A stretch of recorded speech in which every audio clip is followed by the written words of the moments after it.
I just want to say one thing about family resource management. ဒီမှာဆိုရင်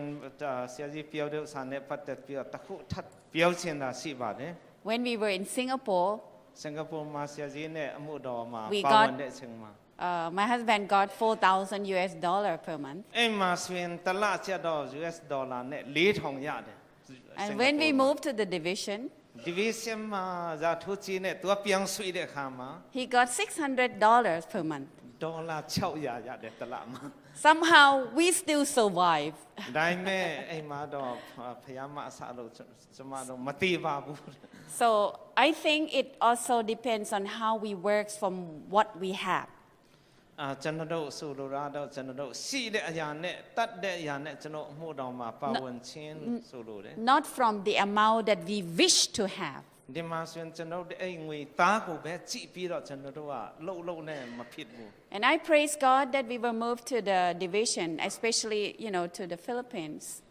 ဒီမှာဆိုရင်လစားဖြစ်နေတော့လည်းပဲ division office ဆိုတော့ပြောင်းတဲ့အခါမှာတအား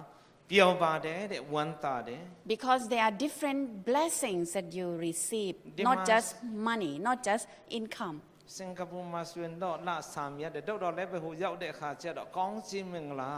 တမျိုးစီငွေကြီးအားဖြင့်ပဲတွက်လို့မရတဲ့ကောင်းခြင်းမင်္ဂလာဖြစ်ပါတယ် And then my children never have to, when we were in Thailand, in Singapore, they have more than enough. They had more than enough. အဲ့မှာဆိုရင်ခလေးတွေအတွက်ဆိုရင်စင်ကာပူမှာ Thailand မှာဆိုရင်တော့လုံလောက်နဲ့သူတို့အတွက်ပန်းပူးနိုင်တယ်တဲ့ So they didn't really know the value of money much. နာကြောင့်ဝင်ပိုက်ဆံများတဲ့အတွက်ကြောင့်သူတို့ကပိုက်ဆံနဲ့တန်ဖိုးမတိလောက်အောင်ဖြစ်ခဲ့တယ်တဲ့ Thailand မှာ Sometimes they drink milk and then just half drunk, they throw away. အဲ့ဒါနဲ့ရှိတယ်ဆိုတော့ဟိုစာနွားနို့တောက်တယ်ခွက်တဝက်လောက်တောက်ပြီးတော့တဝက်ကိုတွန်းချက်လိုက်တယ်အဲ့လိုမျိုးတွေလောက်ချက်တာ But when we were in the Philippines and I was not working, I was also studying, doing my PhD. My husband was the only one working. အဲ့ဒါနဲ့ဖိလစ်ပင်းရောက်တဲ့ခါကျတော့ဆီယမနဲ့ကျောင်းတက်နေတယ်ဥက္ကဋ္ဌကြီးအပဲဆုံးမလောက်တဲ့ခါကျတော့ဝင်ငွေအားဖြင့်လည်းလာစားနေတော့တားခက်ခဲတယ် Milk became very special for them. အဲ့ဒါနဲ့နို့တစ်ခွက်လောက်ရဘူးကတော့အမတမရေးကြီးတယ်တဲ့ Longing to drink milk. အဲ့ဒါကြောင့်နွားနို့တစ်ခွက်လောက်တောက်ဖို့ရတော့ဘယ်တော့တောက်ရမလဲဆိုပြီးတော့သူတို့ကမျောလင့်နေတယ် And that time I was also slimmer. အဲ့အချိန်မှာလည်းဟိုစာပူပြီးတော့ဟိုခန္ဓာကိုယ်ပင်ပါဖြစ်သေးတာပေါ့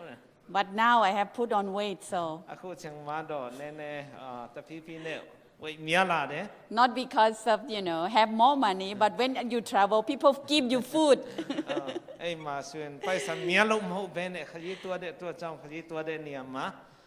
စကောင်းတွေပဲကျွေးလို့ဖြစ်ပါတယ် Yeah, especially here with Ngapi. So ဒီမှာ nice. စမြန်မာပြည်မှာလာတဲ့အခါကျတော့တကယ်ပျော်ပါတယ်တဲ့ကောင်းတဲ့စားရတယ် You said everything. You cover everything. Yes, I cover everything. Okay, so the last one ဒီ is နေ့ကျွန်တော်ကောင်းစင်နောက်ဆုံးတစ်ခုကြည့်ကြပါစို့ it's about family ministry implementation and professional ethics. ဒီမှာဆိုရင်ကျွန်တော်ဒီမိသားစုတာသနာကိုကျွန်တော်ဘယ်လိုအကောင့်ထဲဖော်မလဲဆိုတဲ့အရာနဲ့ကျွန်တော်တိထိုက်တဲ့ကျင့်ဝတ်များကိုကျွန်တော်လေ့လာဖို့ဖြစ်ပါတယ် I'm showing my family picture. ဒီမှာဆိုရင်ကျွန်မတို့ရဲ့မိသားစုဓာတ်ပုံလေးကို As ကျွန်မပြပါတယ် As I was told by the GC directors that you must be proud showing your family picture when you present to other people. ကျွန်တော် GC မှာကပ္ပဌာနချုပ်မှာ director ပြောတယ်ကိုယ့်ရဲ့မိသားစုသူများတွေ့တဲ့ခါကျတော့ကျွန်တော်တို့ကဆိုရင်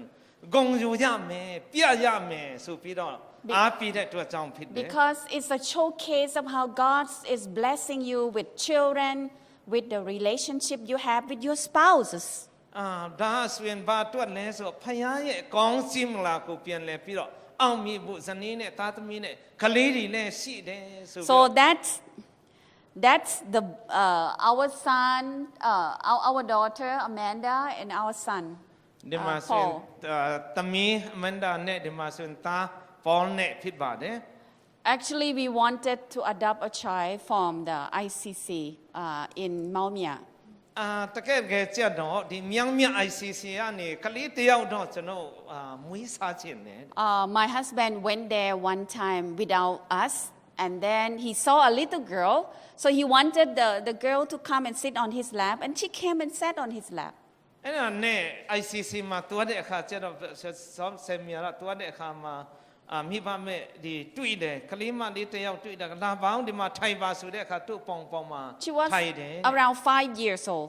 အဲ့ဒီကလေးကတော့9 နှစ်လောက်ရှိတယ် And so but as he was sitting, he was also leaning against the wall. He was so tired traveling, so he slept while she was still sitting on his lap. အဲ့ဒါနဲ့ဒီလိုမျိုးဆောဆယ်များလဲတအားမောပန်းတဲ့အတွက်ကြောင့်ဒီလိုမျိုးအိပ်ပျော်သွားပြီးတော့ကလေးလေးကတော့သူ့ရဲ့ပေါင်မှာအိပ်နေတယ်ရှိတယ် And then when he woke up almost an hour later, အဲ့ဒါနဲ့သူအိပ်ပျော်သွားတာလဲတနိုင်နီးကြာသွားတယ်တဲ့ she was still sitting on his lap. အဲ့ဒါနဲ့ကလေးမလေးကသူ့ရဲ့ပေါင်မှာပဲရှိသေးတယ်တဲ့အိမ်မှာထိုင် Then my husband said, God is speaking to me something. အဲ့ဒါနဲ့သူ့ရဲ့စိတ်ထဲမှာတော့ဖခင်ရဲ့အလိုတော်တစ်ခုခုရှိမှဖခင်ကျွန်ုပ်စကားပြောတယ်ဆိုပြော There is an instant connection with that little girl. အဲ့ဒါနဲ့သူ့ရဲ့စိတ်ထဲမှာဒီသမီးလေးပဲစိတ်ထဲမှာရှိနေတယ် And so my husband came back and he wanted to, show me the girl. So we came back again. We went to ICC 2 years ago.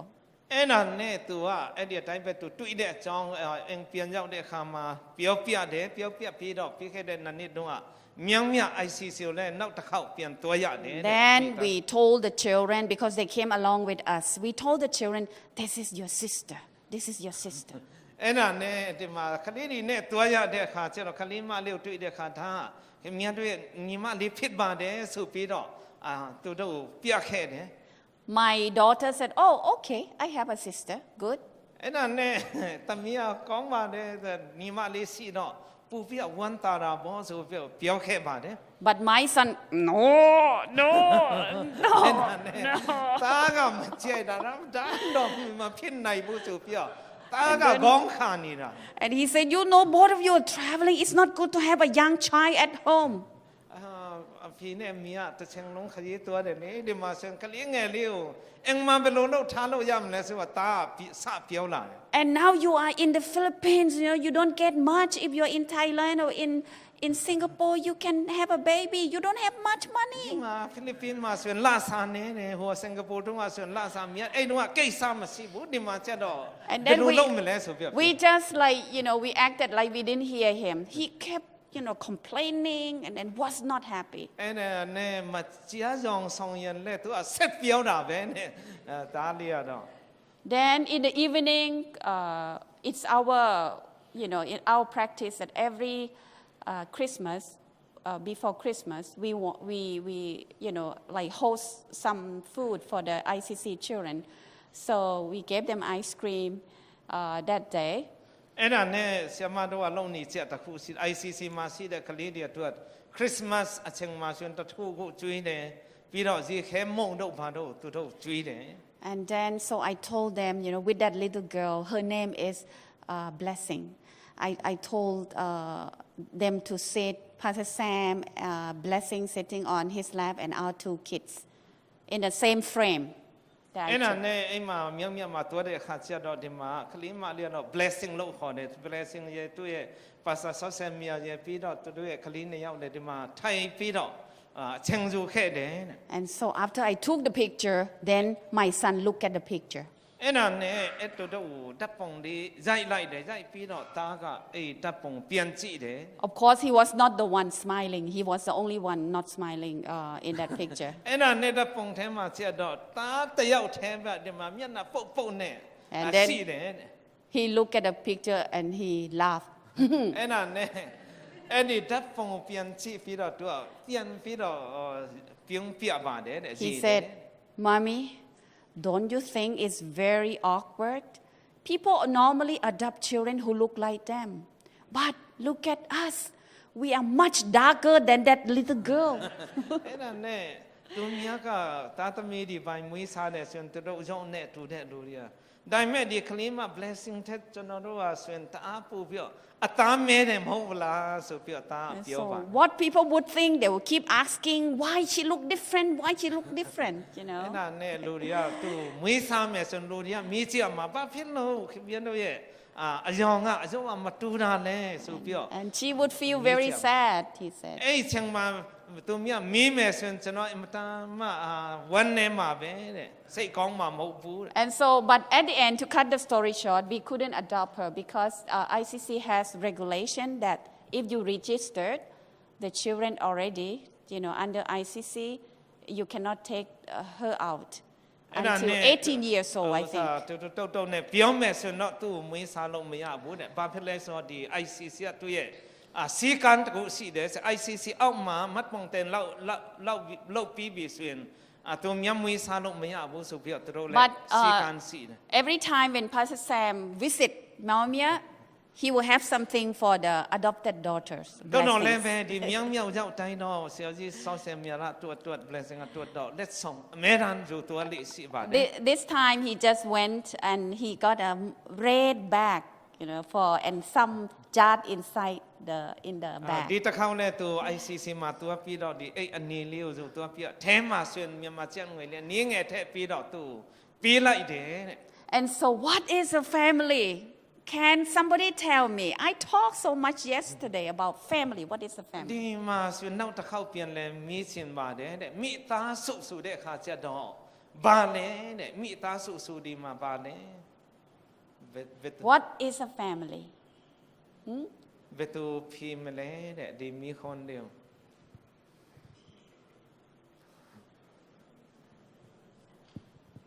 What is a family? မိသားစုဆိုဒီမှာဘယ်နည်းလဲစာမေးပွဲဖြေတယ်လို့ Family has share a common goal. I'm helping you.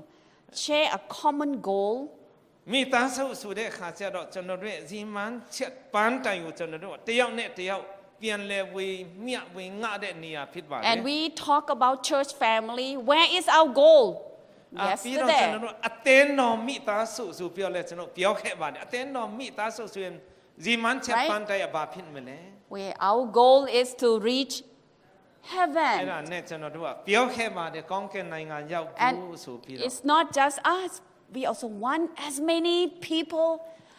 that could go along with us to also reach heaven. ကျွန်တော်တို့ကဆက်ပြောခဲ့ပါတယ်ကျွန်တော်တို့မကဘဲနဲ့အများကြီးကျွန်တော်တငယ်ချင်းတွေနဲ့ကျွန်တော်ကောင်းကင်ရောက်နိုင်ဖို့ A family also involve commitment. အမိသားစုဆိုတဲ့အခါကျတော့နောက်တစ်ခုကကျွန်တော်တို့ကဆက်ကတ်မှု Commitment Pawan towards niya mapit ba? each other. တယောက်နဲ့တယောက်ပေါ်မှာကျွန်တော်ဆက်ကတ်အနစ်နာခံပြီးတော့ကျွန်တော်လှုပ်ဆောင် Husband တဲ့ and ပိုင်းတွေရှိ wife တယ် committed to one another. လန်မယားကြားမှာဆိုရင်လက်မျိုးသားနဲ့မျိုးသမီးကြားမှာကျွန်တော်အပြည့်ရလို့ပြဆက်ကတ်မဲ့ပိုင်းတွေ Parents commit their responsibility in raising their children. သူနည်း၎င်းပဲမိဘနှစ်ပါးဆိုရင်ကလေးတွေပေါ်မှာအများကြီးကျွန်တော်လောက်ရမယ့်ຢာဒီတာဝန်တွေရှိပါတယ် And children also are committed to take care of their parents သူ when န they ည်း are ၎ old. င်းပဲတာသမီတွေကဒီအတိုင်းပဲမဟုတ်ဘဲနဲ့သူတို့ပြန်လဲပြီးတော့မိဘနှစ်ပါးအတွက်ကျွန်တော်ပြန်လဲကျွေးမွေးရမယ်ဆုံးရှောက်ရမယ်ဆိုတဲ့ချက်ဒီပါ And so when we talk about in general, the idealistic notion of family is probably just, immediate family like husband and wife, children. ဒီမှာမိသားစုဆိုတဲ့အခါကျကျွန်တော်နီးနီးနားနားမှာရှိတဲ့ကျွန်တော်ရဲ့မိသားစုမှာရှိအဖေအမေတာသမီတွေရှိတယ်လို့ But when we look at the Bible perspective, social science perspective, it's about church family, it's about even the clan, the ethnic group family. အဲ့ဒါချက်ကျွန်တော်ဒီမိသားစုကနေအကျဲချက်ပြီးတော့ကျွန်တော်ကြည့်တဲ့အခါကျန်းစာအားဖြင့်တော့၎င်းအသင်းတော်ရဲ့မိသားစုစိုက်ဖြင့်ပြီးတော့ကျွန်တော်ဘာသာစကားတူညီတဲ့လူမျိုးအလိုက်စိုက်ဖြင့်ကျွန်တော်တို့ကပို့ပြကျဲပြင်းတယ် This include family that are single parents. ဒီမှာဆိုရင်မိသားစုဆိုတဲ့အခါကျတော့မဟုတ်ဆုံးမအမေတယောက်ပဲရှိတဲ့လူလည်းရှိမယ် Retired couple who have no children now, they are empty nesters. ပြီးတော့အသက်ကြီးတယ်အနာယူတဲ့တို့တော့လည်းပဲကလေးတွေမရှိတဲ့လင်မယားတွေလည်းပါတယ် Or even family without children. တချို့ကတော့အသက်ငယ်ပြီးမဲ့ခလေးမရနိုင်ဘူးဒီလိုမျိုးစုံတွဲတွေလည်းရှိ Or တယ် those blended families, that have a child of their own and then they remarry with another person. ပြီးတော့တချို့ကတော့ဒီလိုမျိုးဒီမှာပထမအမျိုးသားနဲ့အမျိုးသမီးနဲ့မိန်းမနဲ့ကလေးတွေရှိတယ်နောက်တာခေါင်းပြန်လဲလက်ထပ်တဲ့အတွက်ကြောင့်နောက်ရတဲ့ကလေးတွေလည်း I think what I'm showing you now is the biggest family that they အခုချိန်မှာ consider. ဆရာမပြမျိုးစာကအကြီးမားဆုံးအင်တော်မိသားစုရဲ့ဓာတ်ပုံဖြစ်ပါတယ် Only one man, and you know how many wives? ဒီမှာလူယောက်ျားတစ်ယောက်ပဲမိန်းမဘယ်နှယောက်ရှိလဲဆိုတော့ 37.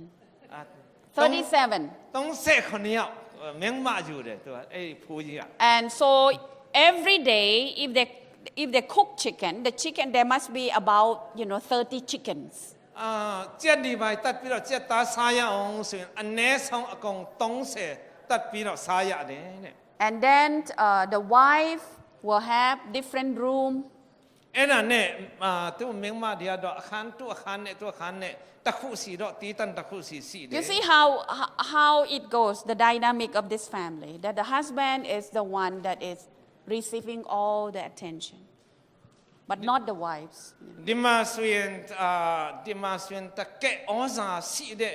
ပုဂ္ဂိုလ်ကတော့ဒီသူ့ရဲ့ယောက်ျားတော့ဒီမှာဆိုရင်အားကိုရဆုံးဖြစ်ပါတယ် And the children also, so many children, over 90 children. ခလေးတွေကလည်းမင်းမများတဲ့အခါကျတော့ခလေးတွေကလည်းအယောက်90ကျော်ရတယ်တဲ့ဘုရား It doesn't matter when they say, oh, we love each other, we don't mind sharing the same husband or the same wife or, having such a big family. It's always matter.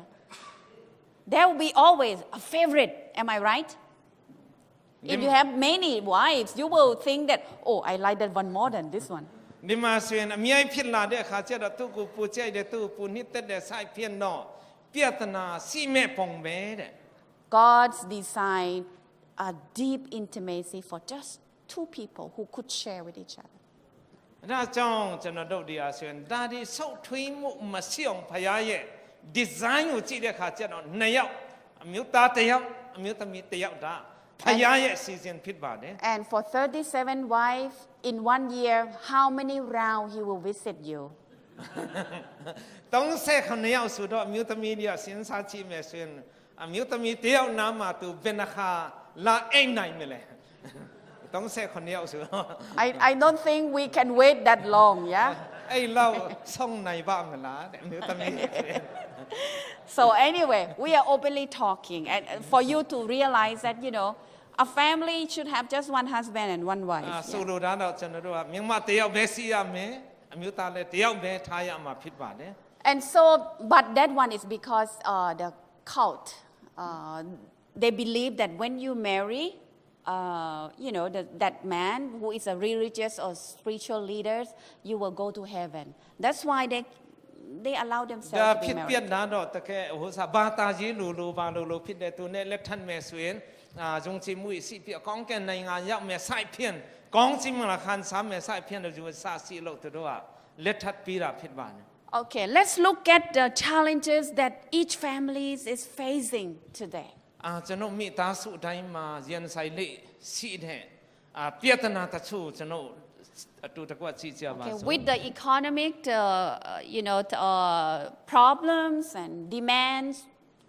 families are really busy. They have hard time balancing their work and their family life. သူတဖြင့်ကျွန်တော်စီပွားရေးခက်ခဲလာတဲ့အခါကျတော့ဝင်ငွေမရှိတဲ့အခါကျတော့မိသားစုဆောင်ရှောက်နိုင်ပြရန်တွန်းတဲ့ဝင်ငွေနဲ့ကြည့်ပြီးတော့ကျွန်တော်ခက်ခဲမှုတွေရှိပါတယ် I told my husband, you have to stay focused on your wife when you travel. အဲ့ဒါနဲ့ကိုကြောက်ကြောက်ပြောရမယ်ဘယ်အဝေးပဲရောက်ဘယ်နိုင်ငံပဲစစ်ကိုရဲ့မင်းမတော့စိတ်ထဲမှာအမဲတမ်းပဲထားရမယ်နော်ဆိုပြီးပြောရပါတယ် And so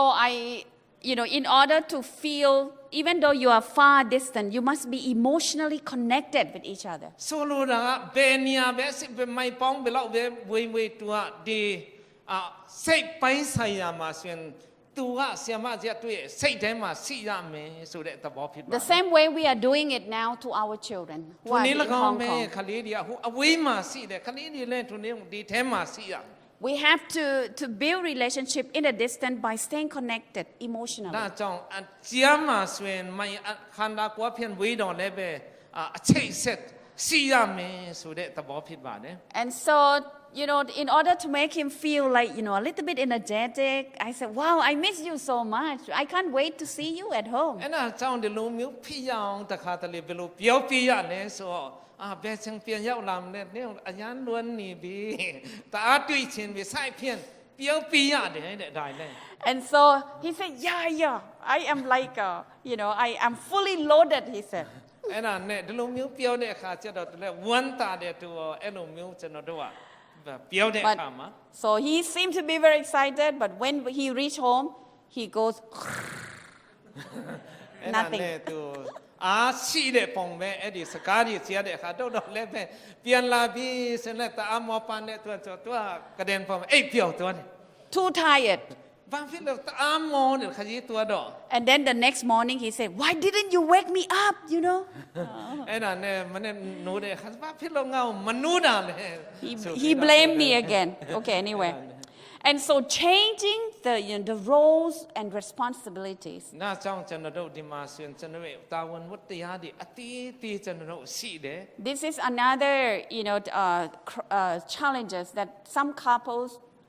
because as time passed by, the wives begin to work outside, but husbands still think that wives must work at home also. So when the wife come home, the wife also work at home and work outside. Husband come back, watch TV.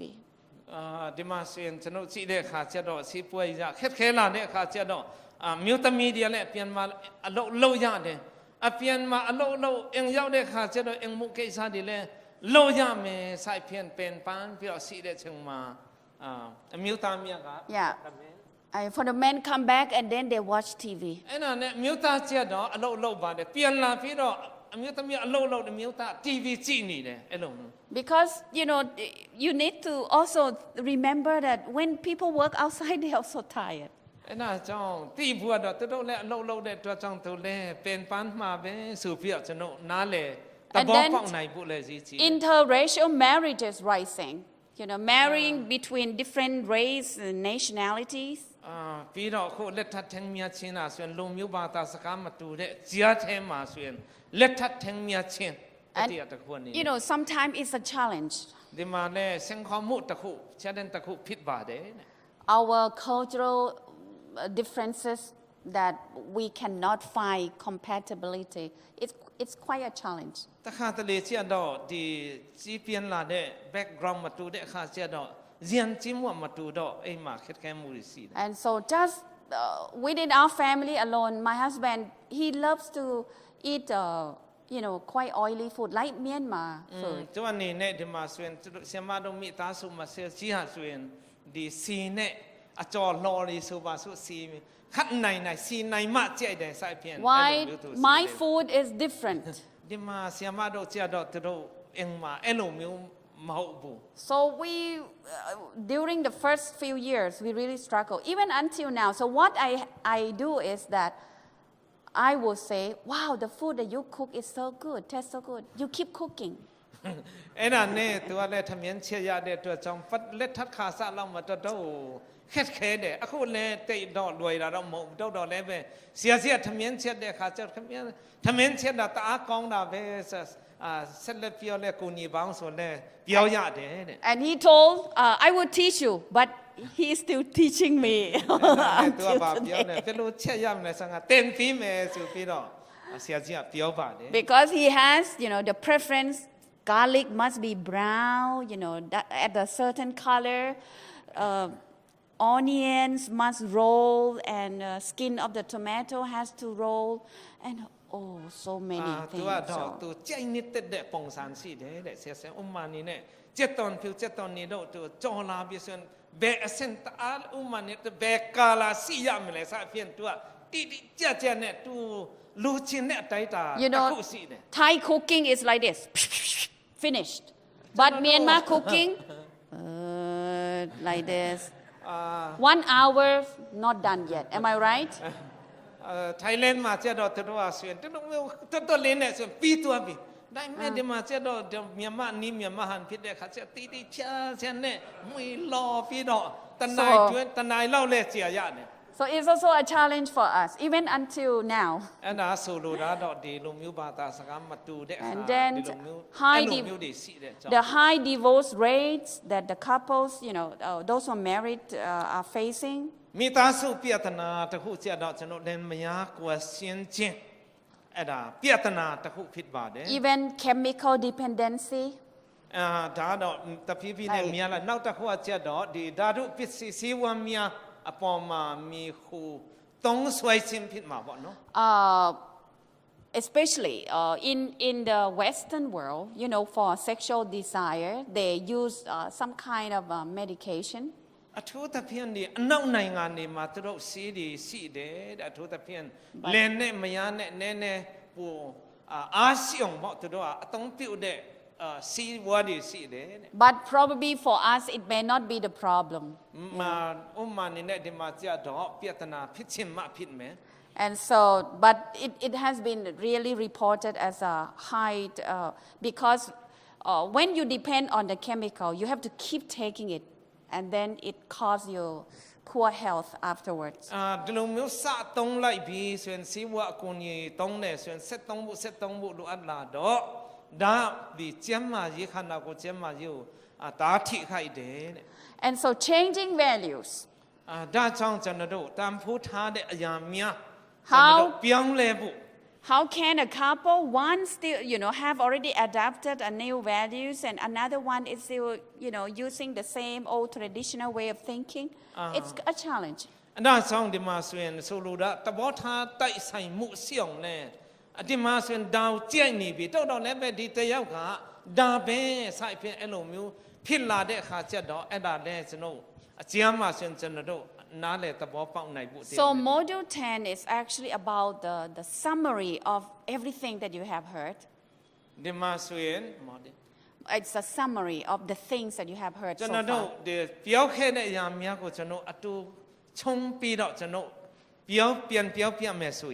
Because when we conduct family ministry programs and activities, we are looking at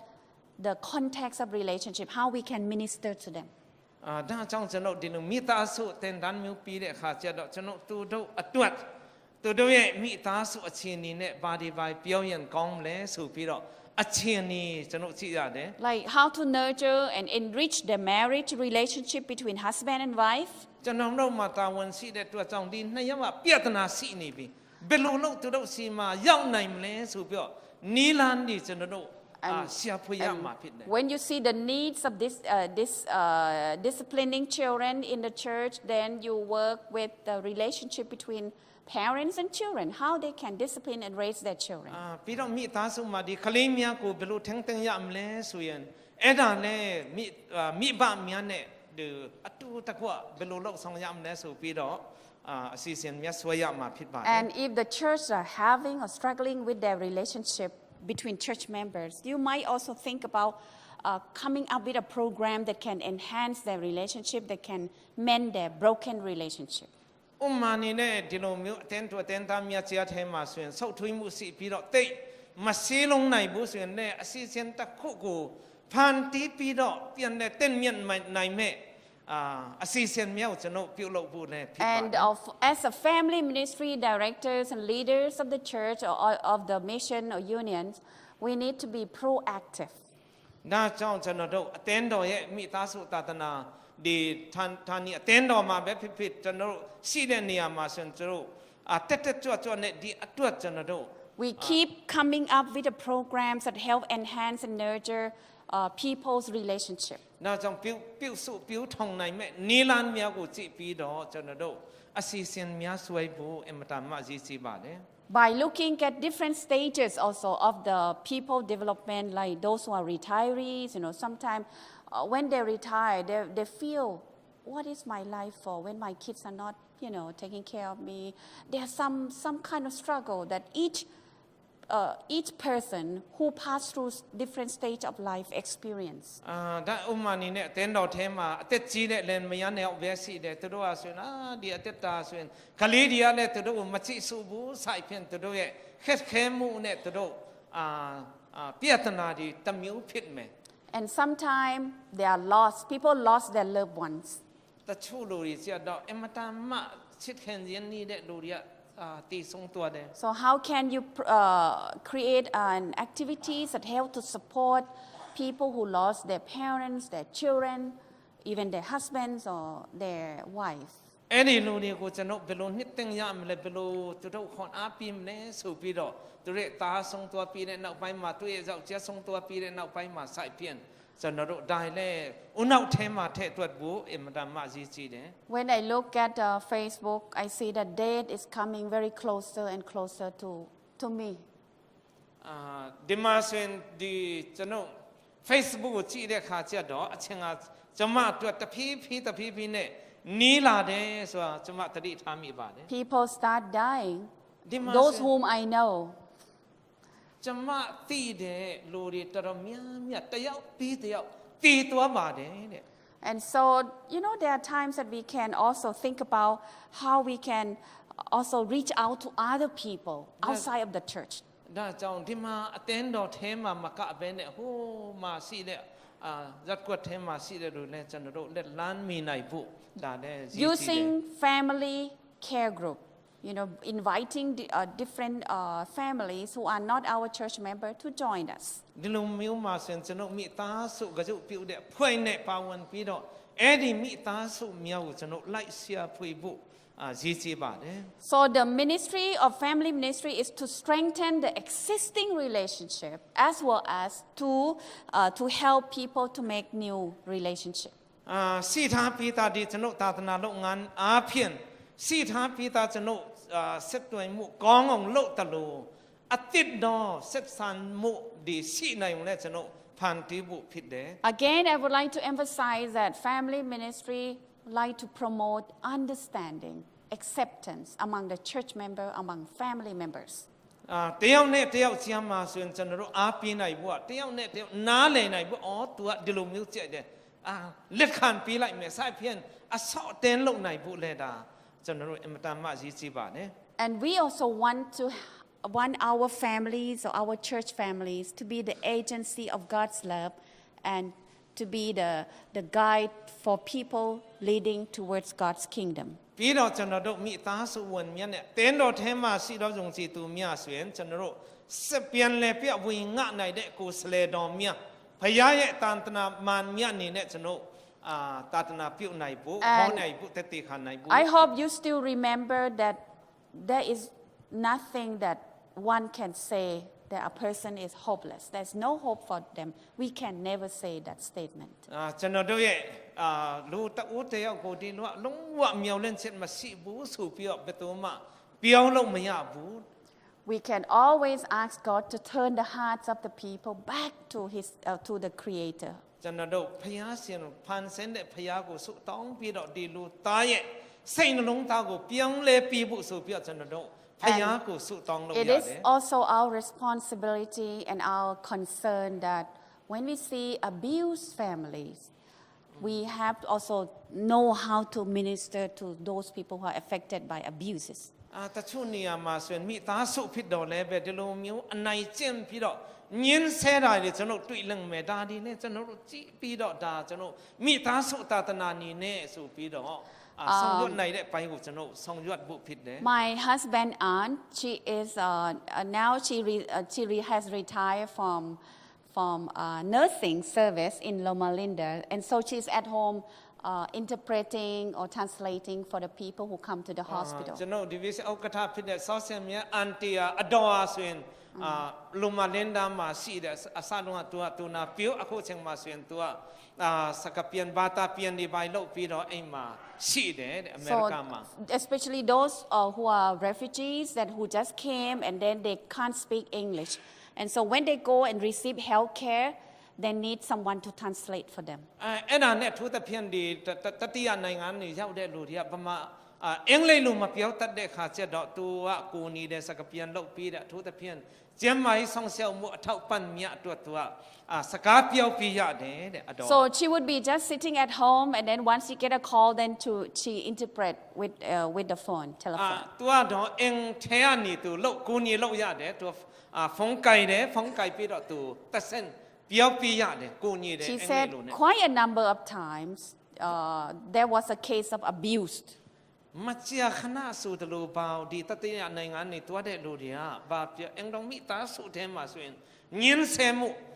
တယောက်နဲ့အနိုင်ကျင့်မှုဒီမကြာခဏကြားရတယ်တဲ့ Because when the husband got drunk, then started abusing the wife. အထူးသဖြင့်အမျိုးသားအရက်တောက်တယ်အရက်တောက်ပြီးတော့မျက်မှောက်ရိုက်တာအဲ့လိုမျိုးတွေပြ And the wife landed in the hospital. အဲ့တော့နဲ့အမင်းမဘယ်လောက်တောင်မှဆိုတော့ဒီအနာရီပိုင်စီတော့ဒါရရ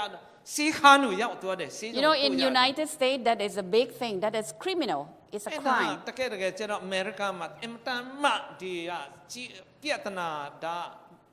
ကြီးမားတဲ့ပြဿနာဖြစ်တယ် And so she said she was supposed to be just translating exact word that is being said.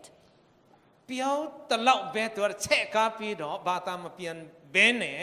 ဒီအမျိုးသမီးပြောတဲ့အတိုင်းပဲဘာသာပြန်ရမှာဖြစ်ပါတယ် But sometimes she said the man said to her that, well, I did that to my wife. She's my wife. I can do anything to her.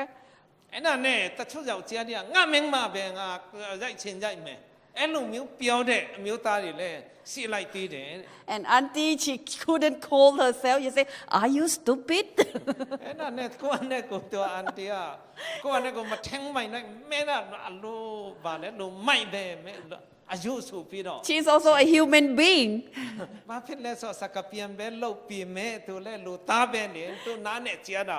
And so, you know, she was not supposed to be saying that, but she couldn't control. He said it happened the way he talked, because he said, you also will go to jail. You keep doing that. တကယ်ကျတော့အန်တီရဲ့အလုပ်ကဘာသာပြန်တဲ့အလုပ်ပဲတော့လည်းပဲသူကကျဲတော့မခံနဲ့မင်းကအယုပဲအပဲဆိုပြီးတော့မင်းကဆက်လုပ်မယ်ဆိုရင်အချုပ်ခန်းထဲရောက်သွားမယ်နော်ဆိုပြီးတော့သူလည်းပြောရတယ် You know, there are times that culture is not, or things that we are so used to of doing it, is not really healthy. We have to learn to say no, learn to stop it. ဒါကြောင့်ကျွန်တော်ဒီပြောင်းလဲတဲ့မဲ့အရာတွေတော်တော်များများရှိပါတယ်ကျွန်တော် Because when in a relationship, if there is an abuse that is taking place, whether it is physically or emotionally, it affects the person spiritually. ကျွန်တော်ပြောတဲ့ခါကျတော့ဒီလင်မယားကျမ်းမှာတယောက်ကယောက်ျားကမြင်မောက်ရိုက်တယ်ရိုက်တဲ့ခါကျတော့ဒီခန္ဓာကိုယ်ပိုင်းမှာနာတလို့စိတ်ဓာတ်ပိုင်းဆိုင်ရာမှာလည်းနာပြီးတော့အကြီးကြီးဆုံးကသူ့ရဲ့ဝိညာဉ်ကြီးကဒါလည်းလုံးဝထိပါလာတယ် Because when a person is suffering emotionally, mentally, it's never healthy for their spiritual. ဒါကြောင့်ဒီလိုမျိုးခန္ဓာကိုယ်နဲ့စိတ်တအားနာတဲ့အခါကျတော့ဝိညာဉ်ကြီးမှာဆိုရင်ဘယ်လိုလုံးမှမကြမ်းမာနိုင်ဘူး So we have to keep in mind that we have to try to prevent, try to stop abuses if we know that there is something that is existing in our church, in ဒါ our ကြောင့်သူတစ်ဖြ family. င့်ကျွန်တော်အပြန်မှာမဟုတ်ရင်လည်းအတင်းတော်ထဲမှာဒါဒီရှိတယ်ဆိုပြီးတော့ကျွန်တော်တွေ့တယ်ဆိုရင်ငါနဲ့မဆိုင်ဘူးလို့မပြောဘဲနဲ့ကျွန်တော်အတတ်နိုင်ဆုံးဒီယောက်ျားကမြင်မောက်ရိုက်တာမြတ်တတ်တဲ့အတွက်ကြောင့်ဒါကျွန်တော်ကာကွယ်ပေးဖို့ဖြစ်တယ် Family ministry also teach certain skills that is needed, like problem solving, decision making, money management. All these things is part of family ministry. ကျွန်တော်တို့ရဲ့သာသနာလုပ်ငန်းမိသားစုသာသနာလုပ်ငန်းမှာဆိုရင်ကျွန်တော်အကြံပေးနိုင်တဲ့အရာများပြီးတော့ကျွန်တော်ငွေစည်းဘယ်လိုကြိုက်တွိုင်းမလဲအသုံးပြုပုံစိုက်ဖြင့်လဲပြောင်းနိုင်တဲ့တင်တန်းပေးနိုင်တဲ့အတိုင်းအတာတစ်ခုရှိတယ် So our main function and responsibility is more of education, giving education like what I'm doing right now. ကျွန်တော်ပေးနိုင်တာတော့တတုတ်ကိုအခုနောက်တော့ကျွန်တော်တင်တန်းပို့ချက်တလို့တတုတ်ကိုပညာပေးဖို့အဲ့ဒါကျွန်တော်လုပ်နိုင်တယ် And also to enrich the relationship, presenting a seminar that help people feel close towards one another, drawn towards one တ another. ယောက်နဲ့တယောက်ပုံမူနည်းကတော့လုပ်နိုင်တဲ့အစီအစဉ်များစုယုံခြင်းပဲဖြစ်ဖြစ်ပွဲလေးပဲဖြစ်ဖြစ်အစီအစဉ်များကျွန်တော်လုပ်နိုင်တယ် promote understanding and unity among the church members. အတင်းတို့အတင်းသားများပုံမှုပြီးတော့တယောက်နဲ့တယောက်နားလည်နိုင်ဖို့စေလုံးနိုင်ဖို့ရန်အတွက်ကျွန်တော်အဓိကလှုပ်ဆောင်လိုတဲ့အရာများဖြစ်ပါတယ် That's why it takes much more than just, experience, but it takes wisdom to do family ministry. နာကြောင့်ကျွန်တော်တို့ဒါရီလုံနိုင်ဖို့ရန်အတွက်အတွေ့အကြုံလောက်ဘဲမဟုတ်ဘဲနဲ့အင်တန်မှအရေးကြီးတဲ့ဖျားရှင်စီကနေဖျားပြီးတဲ့ဉာဏ်ပညာလည်းပို့ပြီးအရေးကြီးတယ် Especially when it comes to counseling. အထူးသဖြင့်အကျဉ်ပေးရမယ်သူတို့ကို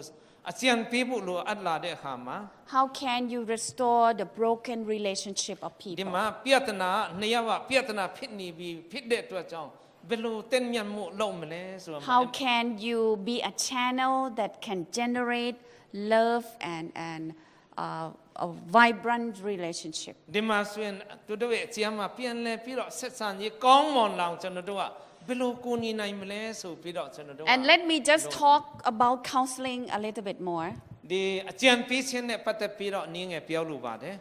Some of you might have counseled, some couples.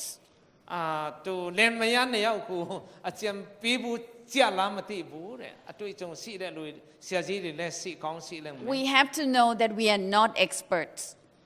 ကိုကနဲ့ကိုသိဖို့တော့ကိုကတကယ်ကျွမ်းကျင်တဲ့လူမဟုတ်ဘူးဆိုတော့ကိုကနဲ့ကိုလည်းသိဖို့လိုအပ်ပါတယ် We just have a good wish and desire for them to reconcile. ကျွန်တော်တို့ကကျွမ်းကျင်တော့သူမျက်မဟုတ်တော့လည်းပဲသူတို့ကတင်းမြတ်နဲ့ပြန်လဲပေါင်းစည်းနိုင်ဖို့အင်မတန်မှစိတ်ဆန္ဒပြင်းပြတဲ့လူတွေဖြစ်တဲ့အကြောင်းတော့သိရမှာဖြစ်ပါတယ် By giving our time, listening to them and sympathize with them. ကျွန်တော်တို့ကအချင်းပေးဖို့လိုတယ်ပြီးတော့သူတို့မေတ္တာပြပြီးတော့ဒီသူကကျွန်တော်တို့တကယ်ပဲချစ်တယ်စိတ်ဝင်စားတယ်ဆိုတော့ကျွန်တော်ပြရမှာဖြစ်ပါတယ် Because only God can change, can divert people's attention. တကယ်ဒီသူတို့ရဲ့စိတ်နှလုံးသားကိုပြောင်းလဲပြီးနိုင်တာတော့ဖယားပဲရှိတယ် And when you do counseling, တာနဲ့အကျဉ်ပေးခြင်းအစီအစဉ်မှာဝင်သွားတဲ့အခါကျတော့ you should do with your wife or your husband. သွားတဲ့အခါမှာတယောက်တည်းပဲမဟုတ်ဘဲနဲ့နှစ်ယောက်ကိုယ့်ရဲ့မင်းမကိုယ့်ရဲ့ယောက်ျားနဲ့အတူတကွအဲ့မှာတွဲရမှာ Especially when you are counseling just a person who is an opposite sex with you. အထူးသဖြင့်ကျွန်တော်တို့ရဲ့ဒီ sex မတူတဲ့အခါကျတော့အမျိုးသားနဲ့အမျိုးသမီးနဲ့မဟုတ်ဘဲနဲ့အဲ့လိုမျိုးတွေကျွန်တော်တို့ကနှစ်ယောက်ကိုမင်းမနဲ့ကိုယ့်ယောက်ျားနဲ့နှစ်ယောက်တွဲရမှာ I just gave a counseling to a lady in Indonesia. အင်ဒိုနီးရှားမှာတွဲတဲ့အခါကျတော့အမျိုးသမီးတစ်ယောက်ဒီ counseling ခန်းမှာထိုင်ခိုင်းတယ်ကြံပြီးတယ် She talked to me that her husband actually cheated on her and got a lady pregnant 20 years ago. ဒီမှာဆိုရင်တွေ့ရယောက်ျားဆိုရင်အမျိုးသမီးတစ်ယောက်နဲ့သူနဲ့หนีပြီးတော့ဒီဘိုက်ကြီးတွဲတဲ့အကြောင်းပြောပြပါတယ် And then she said, I don't know why after 20 years, now I started feeling bitter and angry at him again. အိမ်မှာဆိုရင်အခြားမျိုးသမီးတစ်ယောက်နဲ့တွေ့တယ်အခုနှစ်ပေါင်း20တော့ကြာပြီဒါပေမဲ့စိတ်ထဲမှာဒါပြန်တွေးတဲ့အခါပူနွိပဲရှိတယ်တဲ့ခွင့်မလွတ်နိုင်ဘူးတဲ့ So I talked to her. အဲ့ဒါနဲ့သူစကားပြောရပါတယ်ဒီအတင်းသူ Have you been talking with somebody? အဲ့ဒါနဲ့လူတဦးတစ်ယောက်နဲ့စကားပြောဘူးလားဆိုပြီးတော့သူမြင် And she looked at me. How do you know? ဘယ်လိုသိတာလဲဆိုပြီးတော့ဆရာမကြီးကိုပြော And not only talking, I said, you start to feel attracted to this person. အဲ့ဒါနဲ့ဒီပြောင်းစုံတာမကဘဲနဲ့ခင်ဗျအနေနဲ့စိတ်ထဲမှာ Yeah, start to feel attracted, like start liking the person. အဲ့လိုမျိုးပူကြိုက်တဲ့စိတ်တော်ဝင်လာတဲ့အကြောင်း Because when she was having problem with her husband 20 years ago, she went for counseling and she became a counselor herself. And then now she is counseling a man who is having a problem with his wife. အဲ့ဒါနဲ့သူကဒီလိုမျိုးဖြစ်တဲ့အခါကျတော့အကျဉ်ဉာဏ်ကြိုတယ်အကျဉ်ဉာဏ်ကြိုပြီးတဲ့နောက်ပိုင်းမှာဆိုရင်သူကအကျဉ်ပြီးတော့ပုဂ္ဂိုလ်ဖြစ်လာပြီးတော့မင်းမနဲ့ပြဿနာရှိတဲ့လူယောက်ျားတစ်ယောက်ကိုသူကအကျဉ်ပြီးတော့တယ်တဲ့ And I asked her, how about your husband? Did he keep his promise not to do something wrong again? အဲ့ဒါနဲ့သူပြောတယ်ခင်ဗျရဲ့ယောက်ျားကဒီသူ့ရဲ့ဂတိကိုမတီးတာလား She said, yeah, he's very good. He has learned a lesson because a person is pregnant. It's very good. But somehow I myself started to feel bad and started to get angry at him. သူကတော့ကောင်းပါတယ်တော့လည်းပဲစိတ်ထဲမှာအဲ့ဒီပြီးခဲ့တဲ့အကြောင်းတွေပြန်စဉ်းစားတဲ့အခါကျတော့ပြီးမခံနိုင်လို့ပါဆိုပြီးတော့သူပြော So ပါတယ် I say to her, I think there is a danger if you continue to counsel the man who is having trouble right now. အခုအနေနဲ့အကျဉ်ပြီးတဲ့ပုဂ္ဂိုလ်အနေနဲ့လူယောက်ျားတစ်ယောက်ဒီမင်းမနဲ့ပြဿနာရှိတဲ့အမျိုးသားတစ်ယောက်ကိုစက်ခါအကျဉ်ပြီးမယ်ဆိုရင်ပြဿနာပူကြီးလာမဲ့အကြောင်းကိုဆရာမကသူ့ပြောပြတယ် Somehow while you are talking, you also reflect yourself, your feelings, and you feel sorry for the person. You feel, like you feel really attracted afterward. When you are emotionally, inclined towards a person about their problem, you feel sorry and you can easily develop that kind of feeling. အဲ့ဒါနဲ့လူတဦးတယောက်ကိုသူရဲ့ခံစားချက်ကိုကျွန်တော်တို့ကသူကအကျဉ်ပြီးတယ်ဆိုပြီးမဲ့နဲ့ကျွန်တော်ကြားတယ်ပြောတာကိုကျွန်တော်နားထောင်တဲ့အခါကျတော့အလိုနဲ့ကျွန်တော်ရောပါပြီးတော့တနာတဲ့စိတ်ဒီအဲ့လိုမျိုးတွေဖြစ်ပြီးတော့သူတို့ကျွန်တော်တို့ကပို့ပြီးတော့စိတ်ဝင်စားတတ်တယ် Many firefighters died during September 11 in United States. ဒီမှာဆိုရင်စက်တင်ဘာ7ရက်နေ့မှာဆိုရင်ဒီမိသားသမားအများကြီးတည်ဆုံးသွားတယ် And many became widows after that because of their husband had died in that incident. အဲ့ဒါနဲ့ဒီစက်တင်ဘာလ7ရက်ပြဿနာအတွင်းမှာအမျိုးသားတွေကမိသားသမားတွေတည်သွားတဲ့အတွက်ကြောင့်သူတို့အမျိုးသမီးတွေကမို့ဆုံးမတွေဖြစ်သွားတယ် So the friends of the husband went and say, like, oh, I'm so sorry you lost your husband. And then suddenly they found out that these people came back and divorced their wife to marry their friends' widows. အဲ့ဒါနဲ့ဒီဖြစ်ပြကြတော့ဘယ်လိုဖြစ်လဲဆိုတော့တငယ်ချင်းတွေမိသားသမားတွေဆုံးသွားတဲ့အခါကျတော့အချမ်းတငယ်ချင်းအမျိုးသားတငယ်ချင်းတွေသူတို့တွားပြီးတော့သူတို့ရဲ့အမျိုးသမီးတွေစီမှာမြင်းမတွေစီမှာအော်ငါတငယ်ချင်းတည်ဆုံးသွားတဲ့အတွက်ကြောင့်စိတ်မကောင်းပါဘူးဆိုပြီးတော့နှစ်သိမ့်ပြီးတော့ကောင်းတဲ့စကားတွေတွားပြောတဲ့အခါဘယ်လိုဖြစ်သွားလဲဆိုတော့အပြောက်ဆိုကောင်းတယ်နဲ့သူတို့မင်းမောက်ထားခဲ့ပြီးတော့ဒီမှုဆုံးမမိသားမင်းမတွေလက်ထပ်ကြတယ်တဲ့ And and those men, their reason is people ask, you're not sorry for your wife? You leave her for that? And they would say, well, because my new wife lost her husband, I feel sorry for her. But for her, I'm still alive, so she can still see me. အဲ့ဒါနဲ့ဘယ်လိုပြောကြလဲဆိုဘာဖြစ်လို့ဒီမင်းမောင်ထားခဲ့ပြီးတော့ဒီယောက်ျားဆုံးသွားတဲ့အမျိုးသမီးကိုတွားလက်ထပ်တာလဲဆိုအော်ငါတငယ်ချင်းကဆုံးသွားတဲ့အတွက်ကြောင့်သူတို့ကိုတနာတယ်လေတဲ့သူတို့ကအမတန်မှတနာစရာကောင်းတော့သူတို့လက်ထပ်လိုက်တာဒီကပထမမြင်းမတော့ကအသက်ရှင်တည်တဲ့အတွက်ကြောင့်ဒီလောက် I don't think that's a good reason to leave your wife အဲ့ဒါကြောင့် or your ဒါနဲ့ husband တော့ကိုမင်းမောင်ထားခဲ့ပြီးတော့သူမျိုး Because- လက်ထပ်ဖို့ရန်အတွက်ကောင်းတဲ့ because you ပြီးတော့မဟုတ်ဘူး feel sad for someone else. ဒီလိုကိုတနာလို့သူ့ယူလိုက်တယ်ဆိုတာမဟုတ်တော့ဘူးတဲ့ So counseling, when you are one-to-one, there is a danger, especially those who are different အဲ့ဒါ gender. ကြောင့်အကြံပေးတယ်ဆိုပြီးမဲ့တယောက်တည်းပဲတော့မနေပါနဲ့တဲ့အထူးသဖြင့်ဒီအမျိုးသားအ And မျိုးသမီးနဲ့ the lady that I was counseling to her just recently, the one that is counseling someone else, she's already 61 years old. အခုနောက်တော့ပြောတယ်ဒီအကြံပေးတဲ့ပုဂ္ဂိုလ်ဆိုတဲ့အင်ဒိုနီးရှားမှာ60နှစ်ရှိပြီတဲ့အသက်အားဖြင့်ကြည့်မယ်ဆိုရင် I can see from her eyes when she mentioned, about her husband, he did to me like this and that. But when I said, how about the guy who talked to you? The face lit up like, အဲ့ဒါနဲ့ very happily. အကြံပေးတဲ့ဒီအင်ဒိုနီးရှားမျိုးသမီးကလည်းသူ့ယောက်ျားယောက်ျားအကြောင်းပြောလိုက်အမတန်မှစိတ်ဓာတ်ကြဆရာကောင်းတဲ့အကြောင်းအကောင်းတစ်ခုမှမပြောဘူးဒါဆိုရင်အခုအကြံပေးတဲ့ဒီမြန်မာနဲ့ပြဿနာရှိတဲ့လူနဲ့စကားပြောတဲ့အခါဘယ်လိုလဲဆိုတဲ့အခါ तू အာရပါရနဲ့ तू ပြောပြီးတော့ तू ကြိုက်နေတဲ့ဆိုတာကဲခတ်မိပါတယ် And so even at the, senior stage of life, people can be drawn towards another person. အဲ့ဒါကြောင့်ကျွန်တော်တို့အသက်အရွယ်ကြီးတော့သူမြတ်ပင်เนี่ยအသက်60လောက်ရှိရင်လည်းဒီလိုမျိုး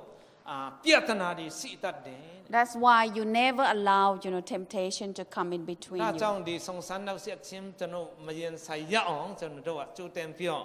ကာကွယ်ရမှာဖြစ်ပါတယ် And so, family ministry committee, let's look at how the implementation take place. ဒီမှာဆိုရင်ကျွန်တော်မိသားစုတာသနာရဲ့ဖွဲ့စည်းပုံ committee အဲ့ဒါကျွန်တော်တို့ရှိပါတယ် So what is it? It's a family ministry committee at church we are talking about. It's a leadership team that is committed for a sustainable period of time. နောက်ကြောင့်ကျွန်တော်တို့ committee ရှိတယ်အတင်းတော်မှာမရှိသေးဘူးဆိုရင်လည်းရှိရမှာဖြစ်ပါတယ်ဒါတော့သူရဲ့အချင်းအကန့်တတ်တော့ရှိတယ် So let me ask you, in your local churches, how many of you have family ministry committee? အမျိုးသမီးသာသနာ committee ရှိတဲ့အတင်းတော်မြတ်ကျေးဇူးပြု၍ညာဘက်လက်ထောင်ပါတဲ့ Yes, only one? 1 2 another one Where? Another one. oh Some of you, why you are scratching? Oh yeah, Siama. ဒီ Very ဘက်မှာလ good. ည်းရှိပါတယ်တဲ့အတင်းတော်ရဲ့အမျိုးသမီးသာသနာ committee ဆိုပါစုတော့ကျွန်တော်လည်း Huh? It's for the church, for the function of the church. မိသားစုသာသနာ Yeah. မိသားစုသာသနာဗာ committee လောက်ပဲခေါ်မလား So, yeah. And so it's very important. Why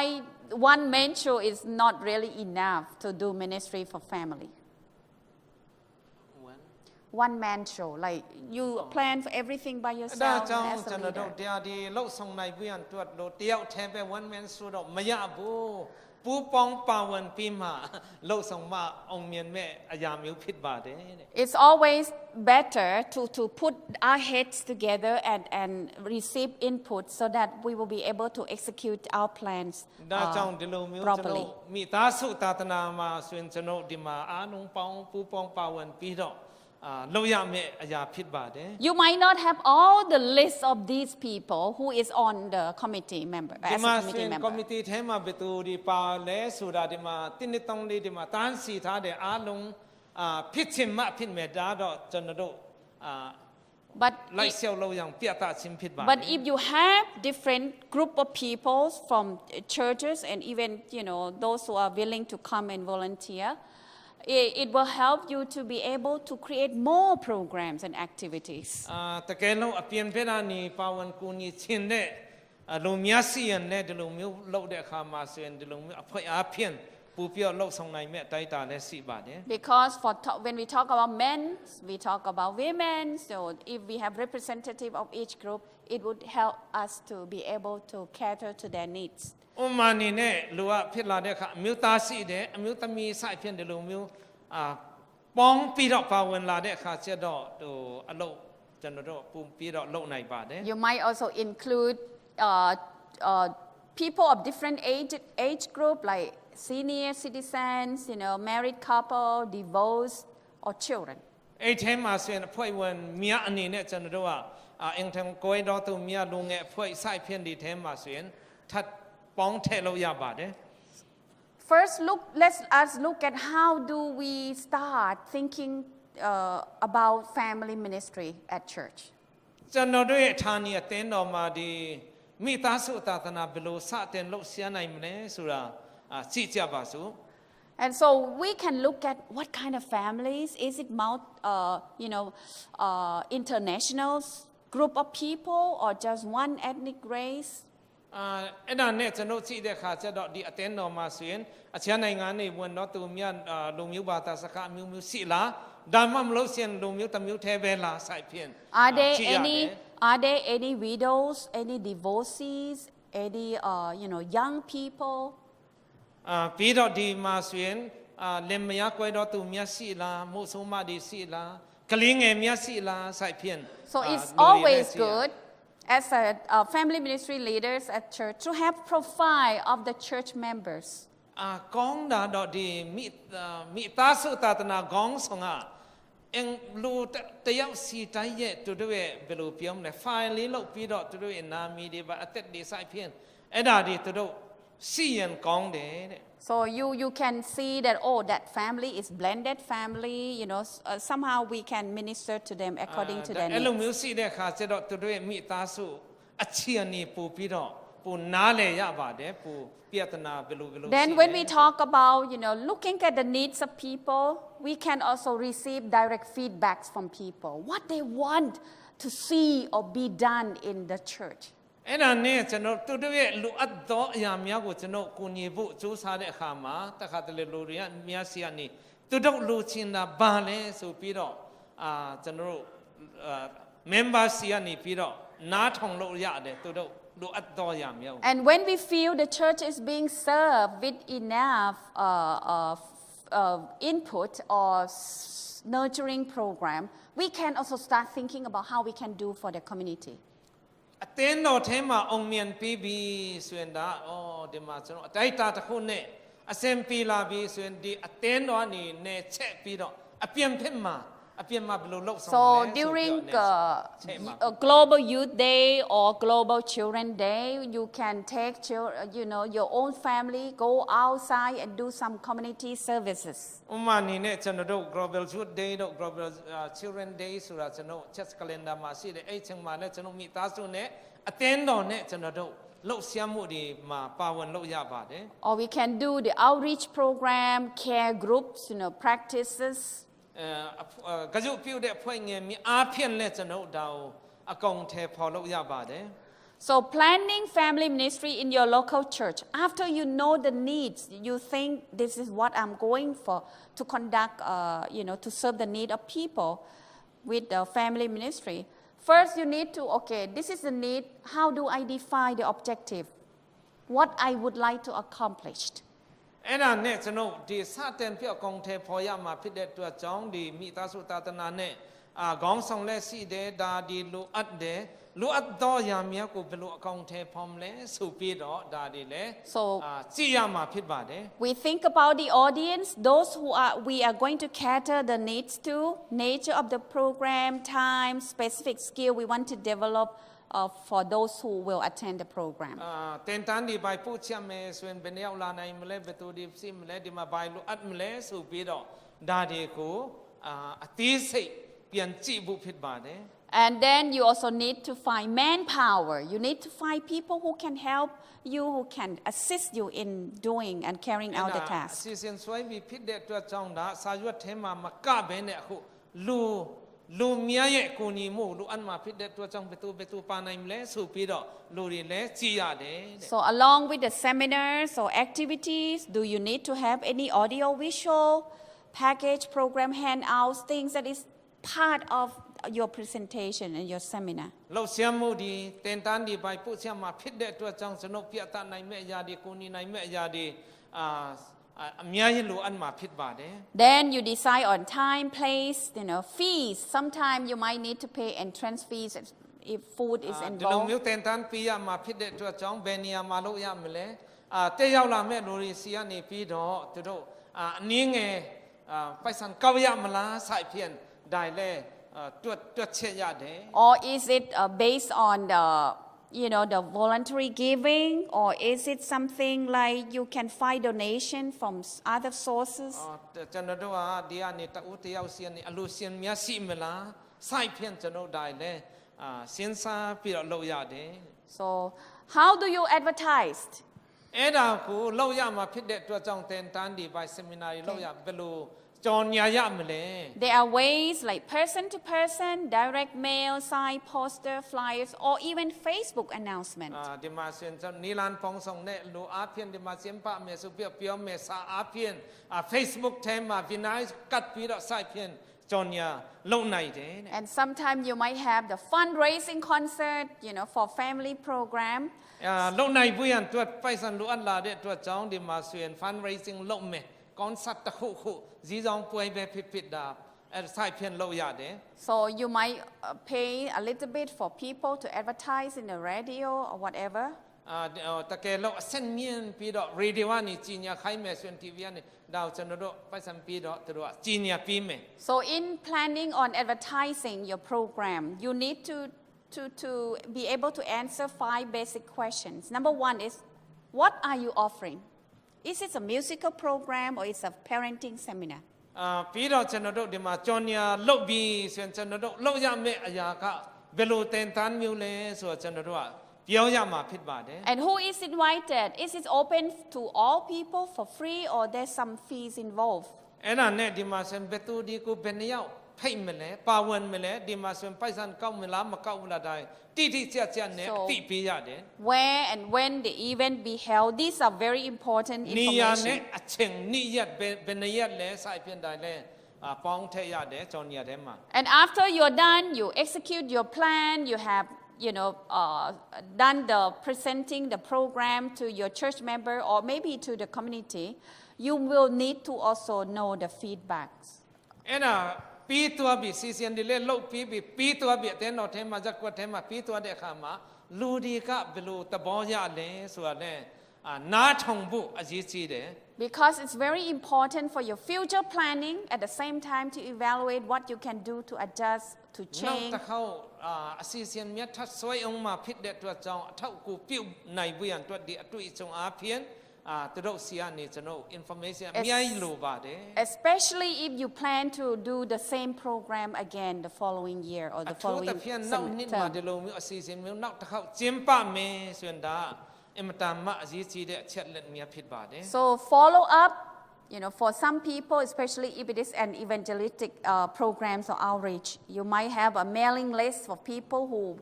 come to the program and you want to communicate with them later. တကယ်လို့ follow up ဆိုပြီးပြန်နောက်ပြန်လိုက်ဖို့လိုအပ်တယ်ဆိုရင်သူတို့ရဲ့ဘယ်နေရာမှာရှိလဲဆိုပြီးတော့သူတို့ရဲ့လိပ်စာတိကျနဲ့ဖုန်းနံပါတ်နဲ့ပါနဲ့ဒါရှိရမှာဖြစ်ပါတယ် And keep people informed of future events. One of very effective is the bulletin of the church, at the back. You can ကောင်း print တာတော့ out. ကျွန်တော်ဒီအသင်းတော်ရဲ့ program bulletin ထဲမှာဆိုရင်တနေရာမှာထည့်စည်းမယ်ဆိုရင်ဒါလူတွေကသိသွားမှာဖြစ်ပါတယ် And then you can also, empower people, the church family, to invite other people to come. အဲ့ဒါနဲ့ကျွန်တော်မကြာခဏဆိုသလိုအသင်းတော်ထဲမှာဆိုရင်ကြော်ညာပြီးတော့ကျွန်တော်ဒီလိုရှိပါတယ်ဆိုပြီးတော့အားပြီးရင်သူတို့လည်းပါဝင်မှာဖြစ်ပါတယ် So these are the websites of the family ministry resources and materials. You can go online and then check for yourself and make use of them. ကျွန်တော်တို့ဒီခေါင်းဆောင်တွေဖြစ်တဲ့အတွက်ကြောင့်ဒီမှာရှိတဲ့ကျွန်တော် website တွေကိုကြည့်ပြီးတော့ကျွန်တော်ကိုယ်စုံမယ် download လုပ်ပြီးတော့ကျွန်တော်တို့ရဲ့ကိုယ်ပိုင်နဲ့ကျွန်တော်အသုံးပြုလုပ်ရတယ် For this training, we have 10 modules. ဒီမှာဆိုရင်ကျွန်တော်ဒီသင်တန်းမှာကြည့်တဲ့အခါကျတော့အပိုင်းဆိုပါစို့10ပိုင်းပြီးတော့ကျွန်တော်လေ့လာရပါတယ် And each time you may present each module 1 or 1.5 hours. ဒီမှာဆိုရင်တခုကိုအချိန်တနိုင်ခွဲလောက်ကြာပြီးတော့ကျွန်တော်ပို့ချလုပ်ရတယ် If you look at the resource, the book that we have, there are also other materials that you need to read. အဲ့ဒါနဲ့ဆီမတို့ရဲ့ဆီမှာရှိတဲ့တွေ့ရဲ့စာအုပ်လေးရှိတယ်အဲ့ဒီထဲမှာရှိတဲ့အခါကျတော့အချက်အထောက်ကိုပြုတ်နိုင်မဲ့အကြံပေးတဲ့အချက်စာအုပ်တွေလည်းရှိပါတယ် And this training also requires that you uphold professional ethics. ဒီမှာဆိုရင်ဒီအစီအစဉ်အားဖြင့်ကျွန်တော်တို့ဒီကျွန်တော်တို့ရဲ့ကျင့်ဝတ်တွေအတက်ဆိုပါဆိုဒါလိုက်ရှောက်မဲ့ကျင့်ဝတ်လေးတွေလည်းရှိပါတယ် This program that we are doing right now is very basic training. အခုကျွန်တော်ပို့ချတဲ့သင်တန်းတာဆိုရင်တကယ့်အခြေခံလောက်ပဲရှိပါတယ် And it does not give us the right to claim that we are professional, counselor. အဲ့ဒါကြောင့်ကျွန်တော် counselor ကြံပြီးတော့ပုဂ္ဂိုလ်ဖြစ်နိုင်တဲ့အဆင့်ကိုကျွန်တော်ဒီသင်တန်းတာတော့ကျွန်တော်တို့မတွန်းပို့ပြီးနိုင်သေးဘူး These are just basic information how we can carry on the task of being family ministry leaders and directors. ပူပြီးတော့အောင်မြင်တော်မိသားစုသာသနာပြုခေါင်းဆောင်မြတ်ဖြစ်နိုင်ပြီးအတွက်ဒီလိုလုပ်နိုင်ပါတယ်ဆိုပြီးတော့ကျွန်တော်တို့အကျဉ်းဉာဏ်ပြီးတဲ့အဆင့်အခြေခံလောက်ပဲရှိပါသေးတယ် And after going through the program, the most important thing you need to be able to use what you learn with your audience. ကျွန်တော်တို့တည်တဲ့အရာများကိုကျွန်တော်နားထောင်တဲ့လူတွေစီမှာပြန်လဲပြီးတော့ လက်တွေ့ပြန်လဲပြဝေငှဖို့ကျွန်တော်ကျင့်သုံးဖို့ဖြစ်ပါတယ် If you notice, when I present you, I don't actually read everything that is there. It's just help me to guide me. ဥမာနေနဲ့ဆရာမတင်တန်းပူချတဲ့အချိန်မှာဒီဥစ္စာကိုအသေးစိတ်နဲ့ဖတ်ပြပြီးတော့မဖတ်တော့ဘဲနဲ့ဒီမှာသူ့ကို guideline အနေနဲ့ပဲသူကလုပ်သွားတာ Having come from different regions and churches, you know the needs and you know what you can magnify and help the church members to ဒီ understand. မှာလာတဲ့ဆရာမတို့ဆရာတို့ဟာဆိုရင်နေရာအသီးသီးကနေလာတဲ့အတွက်ကြောင့်ကိုယ်နေရာရောက်တဲ့အခါဘယ်အရာတွေကအထောက်အကူပြုမလဲဆိုပြီးတော့ဒါတွေလည်းအရေးကြီးပါတယ် You need to present the material in such a way that captures attention by telling your story, some story that will be helpful to your ကျွန် presentation. တော်တို့ပြောပြတဲ့အခါမှာပြန်လဲဝင်ငှတဲ့အခါကျွန်တော်တို့ကိုယ်တိုင်တွေ့ကြုံတဲ့အရာများဒါမှမဟုတ်ကျွန်တော်တို့သိတဲ့အရာများကိုတာတကအလုပ်ပြီးတော့ပြောရင်လည်းဒါအင်တာမထီ But not to go too far away from what is there for you to guide you. တော့လည်းပဲပြောချင်တဲ့အရာနဲ့တအားမဝေးသွားအောင်လည်းကျွန်တော်တို့ကတတိထားဖို့ဖြစ်ပါတယ် What we share with our church members should challenge their thinking, should motivate them to use what they learn for a change, a positive change. ကျွန်တော်တို့ပြောတဲ့သင်တန်းပြီးတဲ့အရာများဟောတဲ့အရာများကသူတို့စိတ်နှလုံးသားကိုတိုက်ရိုက်တုတ်ထိပြီးတော့သူတို့အခန်းစားတတ်ဖို့ပြောင်းလဲတတ်ဖို့ရန်အတွက်အဓိကဖြစ်ပါတယ် I don't know how much you have learned during this time, but I'm sure that you get something that you can share with ဘယ် your လောက် local နားနဲ့ပြီး churches. တော့ဘယ်လောက်အကျိုးရှိလဲတော့မသိဘူးတော့လည်းပဲဒီသင်တန်းအားဖြင့်တချို့တော့အချက်လက်များကိုရကြတင်ကြမယ်လို့ယုံကြည်ပါတယ် This will at least guide you somehow to help you to see what are the possibility of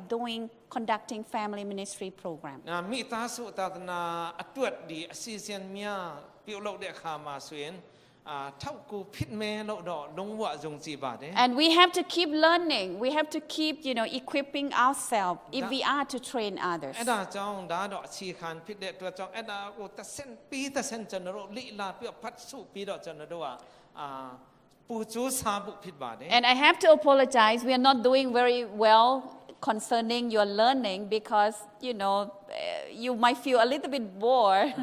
ဒီမှာကျတော့ကျွန်တော်ဆရာမတို့ဖြစ်တာနေလဲကိုကနဲ့ကိုလဲဝန်ခံပြတောင်းပန်မဲ့တော့ကောင်းတဲ့တလောက်မကောင်းရင်လဲဥမာနေနဲ့ငင်းငွေဆရာကောင်းရင်လဲဘာပဲဖြစ်ဖြစ်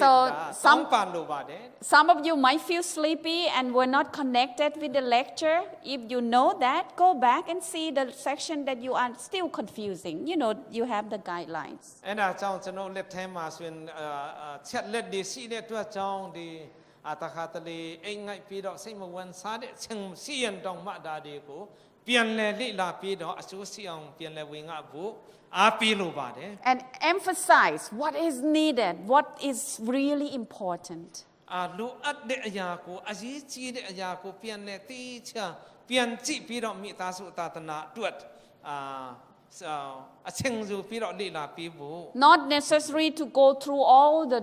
terminologies and difficult terms that we have, but something practical. ဒီမှာရှိတဲ့အခေါ်ပေါ်ဒီခက်ခဲတဲ့အရာတွေလည်းရှိပါတယ်အသေးစိတ်မဟုတ်ဘဲနဲ့ကိုယ့်ရဲ့အတင်းတော်မှာဆိုရင်ဒါဆိုပြီးတော့အသုံးပြုနိုင်တဲ့အရာ Something that is considered appropriate and meet the needs of the audience. ဒီမှာရှိအတင်းတော်မှာရှိတဲ့သူများခက်ခဲတော့သူများအတွက်တင်းလျော်တဲ့အရာများအသုံးပြုလို့ရမယ့်အရာများကိုရွေးချယ်ပြီးတော့ကျင့်သုံးပြီးဖို့ And in your presentation, keep motivating. Come back to the central theme. Like when you preach about salvation. တရားဟောတလို့ကျွန်တော်တို့လူချင်းတဲ့အရာကိုထပ်ခါပြောတလို့ပဲကျွန်တော်လူချင်းတဲ့အရာကိုသူတို့နားလည်အောင်သူတို့တဘောပေါက်လက်ခံနိုင်လောက်ကျွန်တော်တို့ကနိုးဆော်ပေးရမှာဖြစ်ပါတယ် Whatever you present should bring what we call the healing power. ပြောတဲ့တင်တန်းပေးတဲ့ဟောတဲ့အရာတိုင်းကိုကျွန်တော်တို့ဒီမိသားစုတန်တနာမှာဆိုရင်သူတို့ရဲ့ပြန်လဲပြီးတော့ကျမ်းမာဖို့ခန္ဓာကိုယ်စိတ်ပိုင်းဆိုင်ရာတာအဲ့ဒီအတွက်ဖြစ်စီရမယ် Strengthening the relationship, helping people, making new ones. သူတို့ရဲ့ကျမ်းမာရှိတဲ့ဆက်ဆံမှုအဆုံးပူပြီးခိုင်မာဖို့ပူချစ်ခင်ခြင်းနေဖို့ရန်အတွက်ဖြစ်စေရမှာဖြစ်ပါတယ် And at the same time, strengthen their faith in Christ. သူတို့ရဲ့ခရစ်တော်ယုံကြည်ခြင်းမှာလည်းပူပြီးတော့ယုံကြည်ခြင်းခိုင်မာစီသောအရာများဖြစ်စေရမှာဖြစ်ပါတယ် So keep motivating, and also prioritizing what they need to learn. သူတို့တည်တဲ့တည်ထိုက်သောအရာများကိုထပ်ခါသူတို့အားပေးဖို့နိုးဆော်ဖို့အားပေးတိုက်တွန်းလိုပါတယ် And of course, we talk about multiple sense of learning. People are good at talking. I don't know, sometimes I tend to think that you like to hear, you like to see and hear. So I keep ဒီမှာဆိုရင်ကျွန်တော်တို့ဒီမှာတွေ့ရင်နဲ့နားထောင်ရင်နဲ့တွေ့ရင်လည်းပိုအကျိုးရှိမယ်စဖြစ်တာလဲနီလန်တစ်ခုဖြစ်ပါတယ် But I know when you emphasize the central theme of family ministry about healing, about forgiveness, about salvation, if you keep repeating, it's going to get into their mind. ဒါကြောင့်ကျွန်တော်သိစီစဉ်တဲ့အရာဆိုရင်ကျွန်တော်တို့ဆက်ဆံပြီးပုံမှုအစံပီလာအောင်တယောက်နဲ့တယောက်ခွင့်လွတ်ချင်းစီအောင်ဆိုင်ဖြင့်ကျွန်တော်ပြောတဲ့အခါမှာကျွန်တော်ဆိုလိုချင်ရင်ကိုတို့ထပ်ခါပြောရင်တို့နားလည်မှာဖြစ်ပါတယ် So repeat your theme. Don't forget when you present your seminar, I consider my seminar as a sermon. အဲ့ဒါကြောင့်ကျွန်တော်တို့ဒီပြောတဲ့အခါဟောတဲ့အခါကျွန်တော်ဆိုလိုရင်းကိုကျွန်တော်နားလည်အောင်ထပ်ခါပြန်ရှင်းပြဖို့ဖြစ်ပါတယ်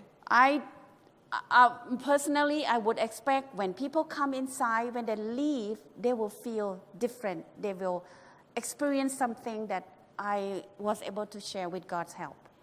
ဒီမှာအဲ့ထဲမှာဝင်လာတဲ့အခါကျတော့ပြီးသွားတဲ့အခါမှာပြန်ရောက်တဲ့အခါမှာဆိုရင်ထူးခြားမှုပြောင်းလဲမှုရှိဖို့အဲ့ဒါကိုကျွန်တော်အဓိကလို့ရှင်းတာဖြစ်ပါတယ် So your program, your presentation is not just passing down the information, but also it's your sharing your faith in God to အဲ့ them. ဒါကြောင့်ကျွန်တော်တို့ဒီလိုမျိုးတင်တန်းဒီပို့ချက်ရမှာဖြစ်တဲ့အတွက်ကြောင့်ပို့ချက်တဲ့အခါမှာဒီမှာရှိတဲ့အချက်လက်လောက်ပဲပြီးတာမဟုတ်ဘဲနဲ့သူတို့ရဲ့စိတ်နှလုံးသားပြောင်းလဲပြီးတော့သူတို့ရဲ့စိတ်ထဲမှာဆိုရင်ခံယူချက်တွေပြောင်းလဲမှုတွေရှိနိုင်ဖို့ဖြစ်ပါတယ် The last one is very important, guidelines for ethical practice. ဒီမှာဆိုရင်ကျွန်တော်လိုက်လျှောက်ရမယ်ကျင့်ဝတ်များအမတန်မှရေးကြီးဆုံးတစ်ခုဖြစ်ပါတယ် Okay, we are only to educate people. ကျွန်တော်တို့လုပ်နိုင်တာတော့သူတို့ကိုပညာပေးမယ်အဲ့ဒါပညာပေးနိုင်တဲ့အဆင့်လောက်ပဲရှိပါ We are the channel of passing the information to people. ကျွန်တော်တို့ကသိတဲ့အရာကိုပြန်လဲဝင်ငှတဲ့ channel တစ်ခုလောက်ပဲဖြစ်ပါတယ် We are not going to tell, do as I say, like exactly the way, things. Because relationship, when you try to counsel them, it's very flexible. It's very dynamic. ဒါကြောင့်ကျွန်တော်ဒီလိုမျိုးလုပ်တဲ့အခါကျတော့ကျွန်တော်အမင်းနဲ့သူတို့ပြောလို့မရဘဲနဲ့ကျွန်တော်ဒီမှာသူတို့အတွက်အစော့တဲလုံးနိုင်အောင်ကျွန်တော်ဒါကျွန်တော်ပညာပေးခြင်းပဲဖြစ်ပါတယ် And most of the time when you counsel, when their voice is heard, sometimes you don't even need to tell anything. You pray with them and they talk to each other in front of you, having someone being there, then they resolve their conflict. အဲ့မှာသူတို့အကျဉ်းဉာဏ်ပြီးတော့ဒီမှာ counseling လုပ်တဲ့အခါမှာသူတို့ပြောတာနားမကြက်ရင်တောင်မှကျွန်တော်တို့နားထောင်ပြီးတော့သူတို့ဆုတောင်းပြီးတော့ကျွန်တော်တို့သူတို့အစော့တဲလုံးမဲ့ပိုင်းလဲရှိပါတယ် And since we are just an educator, we educate people. We are not professional and expert, so we practice only what we can. If we feel there are cases that are beyond our ability, we refer to the specialist, to other people. အဲ့ဒါကြောင့်ကျွန်တော်အကျဉ်းပေးတဲ့အချိန်မှာကျွန်တော်ပညာပေးတဲ့အဆင့်လောက်ပဲဖြစ်တဲ့အတွက်ကြောင့်ဒီမိသားစုဒီလည်းမရပြဿနာကျွန်တော် level မဟုတ်ဘူးဆိုရင်သူတို့အဲ့ဒါထက်ဆင့်မြင့်တဲ့လူပုဂ္ဂိုလ်များနေရာမှာသူတို့လွယ်ပြန်ပြဖို့ဖြစ်ပါတယ် Because sometimes when there is a problem in the relationship, it's also due to a person or both of them background. Sometimes they were involved in abuse and they were emotionally, mentally affected. So when they are in the relationship, they are not happy. They tend to think back of what happened. ဥပမာအနေနဲ့ဒီလည်းမရချင်မှာပြဿနာရှိတဲ့အမြဲတမ်းဒီမှာညှင်းဆဲခြင်းဇိုက်နဲ့ချင်းခံတဲ့အခါကျတော့ဒါလွယ်နဲ့ဘာဖြစ်လဲဆိုတော့ပြောရင်နဲ့ဒီ လောက်ခဲ့တဲ့အရာတွေခံစားခဲ့တဲ့အရာတွေပေါ်လာတဲ့အတွက်ကြောင့်တအားခက်ခဲပါတယ် So they might need healing. They might, need to be talking to a pastor. They might need to be talking to a psychiatrist. ဒါကြောင့်ဒီမှာသူတို့ကတကယ်ကျမ်းမာခြင်းကိုတခြင်းကိုသူတို့ကလိုအပ်နေပါတယ်တဲ့ And treat people with respect and not exploit them for personal gain. There are cases even among our family ministry directors, not in Myanmar, in some other places. They claim that they have been trained and then they collect fees. They get money from the people when they counsel. သူမြန်နိုင်ငံမှာတော့ဒီလိုမျိုးသူတို့ counseling လုပ်တဲ့အခါကျတော့အကျဉ်းပေးရတဲ့အတွက်ကြောင့်ဆိုပြီးတော့သူတို့အဖို့အခဥမာနေနဲ့9000စိုက်တဲ့အလုပ်မျိုးပိုက်ဆိုင်ကောက်တက်ကြပါတယ်တဲ့ So we are not trained to gain benefits for ourselves, but we are trained to heal people, တော့လည်းပဲကျွန်တော်တို့ဒီအတွက်ပိုက်ဆိုင်ရဖို့အတွက်ကျွန်တော်တို့သင်တန်းပေးခြင်းမဟုတ်ဘဲနဲ့ကျွန်တော်တို့ကဒီလူတွေစိတ်နာတဲ့ဘဝမှာနာကျင်မှုတွေရှိတဲ့အတွက်ကြောင့်ကျမ်းမာပါစေကိုယ်တခြင်းတို့ရပါစေဆိုတဲ့သဘောနဲ့ကျွန်တော်သာသနာပြုတဲ့လုပ်ငန်းပဲဖြစ်ပါတယ် And last but not the least, ဒီမှာနောက်ဆုံးနဲ့အရေးကြီးဆုံးတစ်ခုရှိပါတယ် when we serve as a family ministry, when we minister to people who are already having broken relationship and broken hearts, we must protect them. We must be a source of their confidentiality. နာကြောင့်ဒီလိုမျိုးစိတ်နာကျင်ပြီးတော့ဒီကွဲပြားတော့စိတ်နှလုံးကွဲပြားလျက်ရှိတော့သူမြောက်ကျင်ပြီးတဲ့အခါမှာကျွန်တော်တို့သူတို့ကိုကာကွယ်တော့သူတယောက်နေနဲ့ကူညီတော့သူတယောက်နေနဲ့ရပ်တည်နိုင်ဖို့အမတန်မှအရေးကြီးပါတယ် But you can talk about their cases in other places where nobody knows, like what I said about the lady, ဒါကြောင့် 60 ဒီမှာ years ဆိုရင် plus. သူတို့အကြောင်းကိုပြောမယ်ဆိုရင်တော့ကျွန်တော်တို့အကာအကွယ်လုပ်မဲ့သူများဖြစ်တဲ့အတွက်ကြောင့်သူတို့အကြောင်းကိုပြောချင်တယ်ဆိုရင်ဘယ်သူမှဒီလိုတွေမသိတဲ့လူတွေစီမာတာပြန်ကျွန်တော်တို့ So just ပြောရမှာဖြစ်ပါတယ် Just for your example, because you are not going to know who that person is, but if you have counseled somebody and that person is sitting right there and you tell about him or her, it's never good. It's not going to be ဥ good. မာနေနဲ့သူ့ကိုတအားတိတဲ့လူတယောက်စီမှာသူတို့ကဒီလိုပြဿနာရှိပါတယ်ဆိုပြီးတော့သူကပြောမိရင်တော့ဒီမှာဇက်ကွက်ထဲမှာတင်းတော်ထဲမှာပြဿနာပူဆောက်ထွေးလာမှာဖြစ်ပါတယ် In some cases, when we counsel somebody, if our wife is with us, she is also accountable. ခုနကတော့ပြောတဲ့အတိုင်းပဲကျွန်တော်တို့ကအကြံပေးမယ်လေပတ်ပြုတ်မယ်ဆိုရင်ခုနပြောတဲ့အတိုင်းပဲအမျိုးသားရှင်ကိုမင်းမောက်ခေါ်ตัวအမျိုးသမီးရှင်ကိုယောက်ျားခေါ်ตัวပြီးတော့ဒါအကောင်းဆုံးဖြစ်တယ် If we cannot keep secret, we are not supposed to be family ministry or counseling. ဥမာနေနဲ့ကျွန်တော်တို့ကစကားပြောတဲ့နေရာမှာတတိမထားပဲနဲ့တည်တဲ့ຢာကိုတအားပြောချင်တော့သူများဖြစ်တယ်ဆိုရင်ကျွန်တော်တို့ကစကားသူပြောမိမှာဖြစ်တဲ့အတွက်ကြောင့်ကျွန်တော်တို့ကတော့အဲ့နေရာမှာတင့်တော်တဲ့လူတော့မဖြစ်နိုင်ဘူး Because people seek help from those whom they trust. They have a complete trust. They believe that this person is reliable, ဒါ trustworthy. ကြောင့်လူတွေကကျွန်တော်တို့ကြည်ရတယ်တဲ့သူ့ကိုပြောရမယ်ဆိုရင်ဆိုပြကျွန်တော်တို့ယုံကြည်အားကိုးမှတာတယ်သူတို့ကလည်းသူတို့ရဲ့ပြဿနာတွေကိုကျွန်တော်တို့ပြောရဲမှဖြစ်ပါတယ် But if we know that we cannot keep secret, we are not fit to be, we better not do it. အဲ့ဒါကြောင့်ကိုယ့်အနေကိုတော့ကိုယ့်အနေမထင်းနိုင်ပဲနဲ့ဒီပြဿနာတွေတော့ပြောမိမယ်ဆိုရင်တော့လေကိုယ့်အနေကိုကိုယ့်အသိစိတ်နဲ့ဒီမိသားစုသာသနာအကျံပေးတဲ့နေရာမှာမပါဝင်တာတော့လေပိုကောင်းပါတယ်တဲ့ If just one time you counsel somebody and then, you happen to slip your tongue and tell someone else and everybody knew about it, it's never good on you as well. အဲ့ဒါကြောင့်ကျွန်တော်တို့တယောက်ကိုအကျံပေးတယ်သူဒီလိုမျိုးဖြစ်ခဲ့ဘူးတယ်ဆိုပြီးတော့ပြောမိရင်တော့ဒါ You will မပြဿနာဆုတ်ထွေး You will lose all the credibility in which we do not want our family ministry to explain ဆုတ် that. ထွေးပြီးတော့ကျွန်တော်တို့ကသူမြဲယုံကြည်မှုဘယ်တော့မှကျွန်တော်မရရှိနိုင်တော့ဘူး So, my conclusion, I can do all things through him who gives me strength. နောက်ဆုံးအနေနဲ့ဒီကျမ်းပိုက်လေးနဲ့ခေါ်နာပြီးလို့ပါတယ်တဲ့ဖိလိပ္ပိဩဝါဒစာခန်းကြီးလေး အငယ်ဆက်သုံးမှာဆိုရင်ငါကိုခွန်အားပြီးတော့ခရစ်တော်အားဖြင့်